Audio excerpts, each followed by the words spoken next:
Hello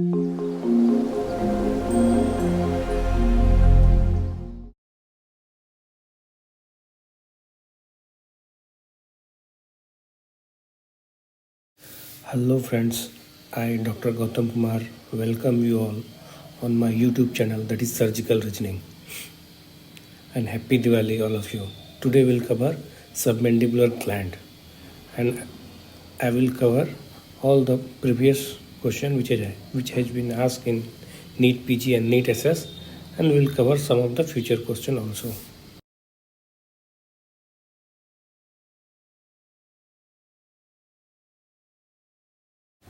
So we'll start with some basic introduction of salivary glands. So there are three pairs of major salivary glands, that is parotid, submandibular and sublingual. I have arranged in a decreasing size order. It has got some significance which I will tell you when I'll discuss the tumor part. And our oral cavity contains approximately 800 minor salivary glands according to the Bailey and Love, and as per Sabiston, 1000 minor salivary glands are there.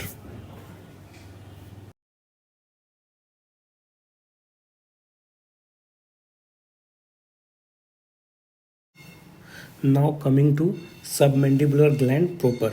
So it consists of two lobes, one superficial and one deep.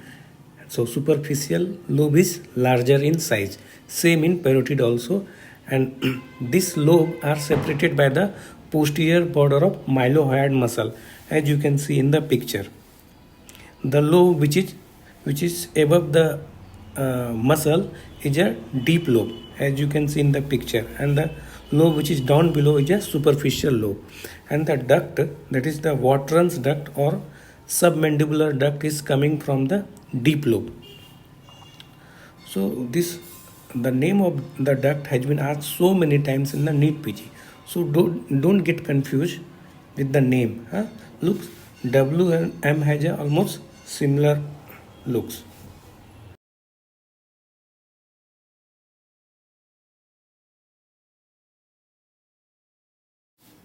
Now coming to important anatomical relationship of the submandibular glands. This question has been asked more frequently in NEET SS than NEET PG. So in any anatomical relation, we have to remember the artery, nerve and vein. So here facial name is very common. So we have facial artery, facial vein and facial nerve. Not as a facial nerve as a whole, there is a specific branch, that is the marginal mandibular branch of the facial nerve. This question has been asked so many times, and two more nerves are there, that is the lingual nerve and hypoglossal nerve.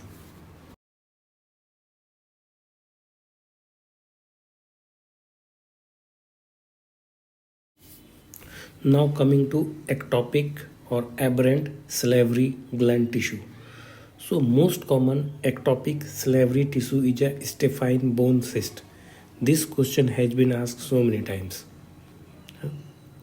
An origin of Staphyline bone cyst is uncertain, and it is generally asymptomatic, and it is located below the inferior dental neurovascular bundle. Remember, it's below, and generally no treatment is required. And look at this image. You may get image based question on Staphyline bone cyst.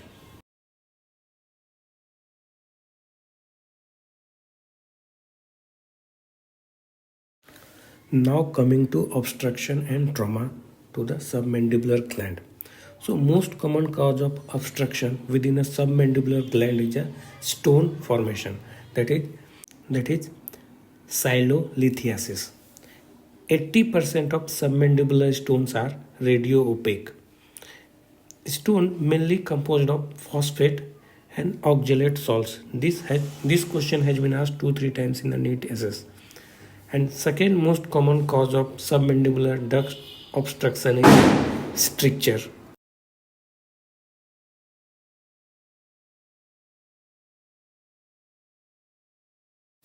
So now coming to clinical symptoms of obstruction. It presents with the acute painful swelling in the region of submandibular gland. Swelling resolves spontaneously over 1 to 2 hours after the meal is completed, known as meal time syndrome. So you can remember meal as a mandibular gland.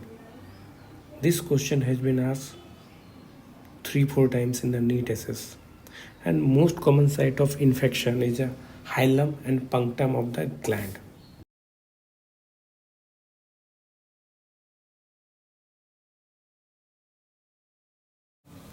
Now coming to management of obstruction. If the stone size is less than 4 mm, so you can retrieve it by Dormia basket. Remember, D is a fourth letter. If stone size is larger than 4 mm, then you have to retrieve by lithotripsy. Remember, question may ask you if there is a 5 mm stone, how you are going to retrieve it. So in that case you choose lithotripsy. Now on the basis of stone location in the duct, there are two scenarios given.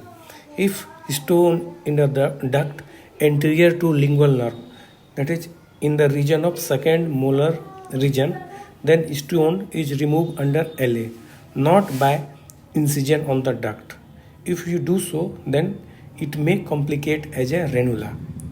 And in second scenario, if stone proximal to lingual nerve, so it retrieve under GA, and stone retrieval rate is excellent, almost 95%. If it fails, then you may have to do submandibular gland excision.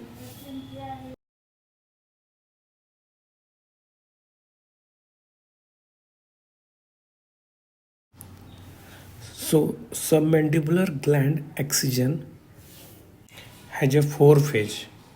Phase 1 is incision and exposure of the gland. In this phase, you need to do sharp dissection below platysma muscle. The second phase is gland mobilization. And third phase is dissection of the deep lobe and identification of the lingual nerve. Here, important anatomical landmark will be posterior border of mylohyoid muscle, which you have already seen in one diagram. And the fourth phase is wound closure.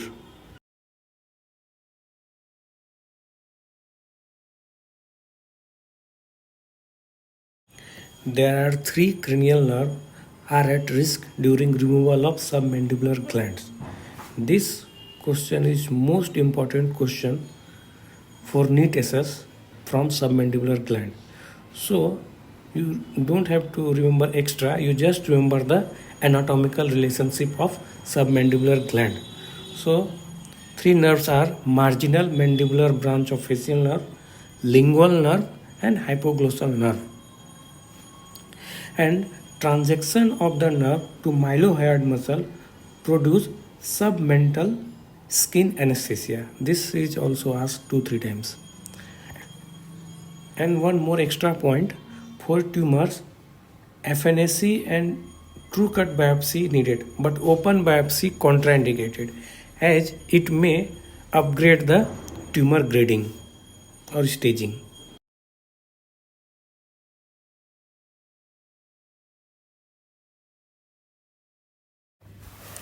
Look at this table. This table I have taken from Bailey and Love, and it shows the distribution and frequency of salivary gland tumors.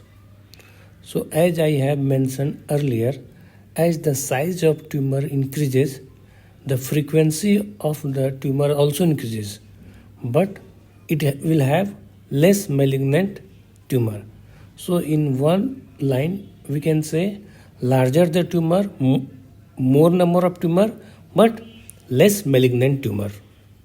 So in sublingual gland frequency is very rare, but percentage is high. So in simply we can say the distribution of malignant tumor among parotid, submandibular and sublingual is 25, 50 and 75. Now coming to tumors of submandibular gland.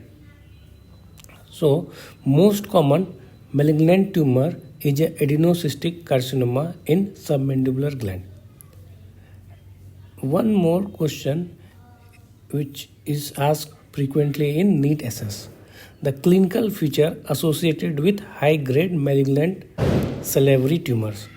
So, features are facial nerve weakness, rapid growth, skin changes in the form of induration and ulceration, and cervical lymphadenopathy.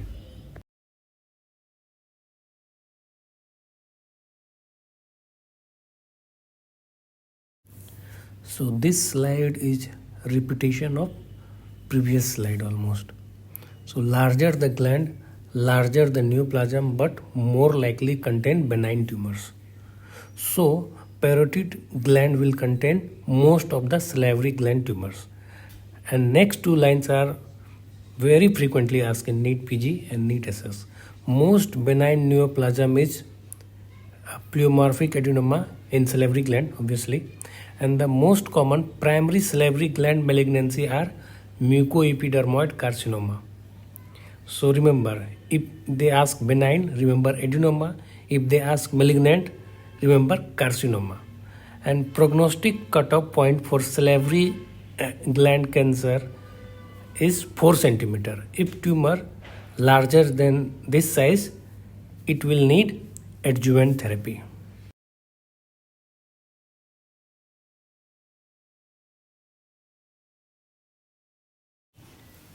Under inflammatory disorder, we have got two infection. One is bacterial and second one is viral infection. Bacterial infection generally unilateral and painful and associated with dehydration, and viral infection is bilateral. This is how you can differentiate it from bacterial infection.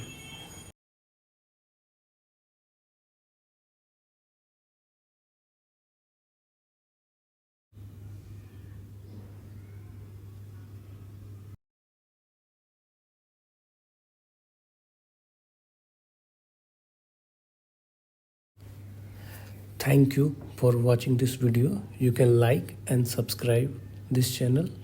And for today's video, my references were Bailey and Love and Sebastian. Thank you once again and God bless you all.